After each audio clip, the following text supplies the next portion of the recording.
ಆಂಜನೇಯ ಸ್ವಾಮಿ ಅವರ ಶಕ್ತಿಗಳ ನೆನಪನ್ನು ಹೇಗೆ ಕಳ್ಕೊಂಡ್ರು ಅಂತ ಗೊತ್ತಾ? ಹಾಗಾದ್ರೆ ವಿಡಿಯೋ ಕೊನೆ ತನಕ ನೋಡಿ.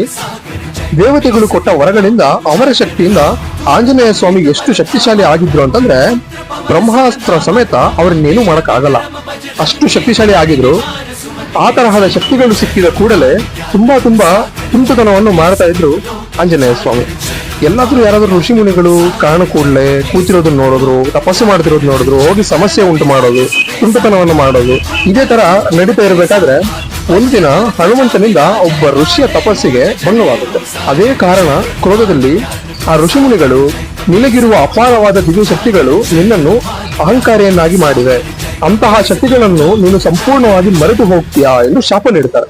ಇದನ್ನು ಕೇಳಿದ ಮಾತೆ ಅಂಜನಿ ದೇವಿ ಋಷಿಮುನಿಗಳಿಂದ ಕ್ಷಮೆ ಯಾಚಿಸ್ತಾರೆ. ಆಗ ಋಷಿಮುನಿಗಳು ಯಾವಾಗ ಒಬ್ಬ ಮಹಾನ್ ವ್ಯಕ್ತಿ ಅವಶ್ಯದ ಸಮಯದಲ್ಲಿ ಆ ದಿವ್ಯ ಶಕ್ತಿಗಳನ್ನು ನೆನಪು ಮಾಡ್ತಾರೋ ಆಗ ಎಲ್ಲಾ ಮರೆತು ಹೋಗಿರುವಂತ ಶಕ್ತಿಗಳು ನೆನಪಿಗೆ ಬರುತ್ತೆ ಅಂತ ಹೇಳ್ತಾರೆ.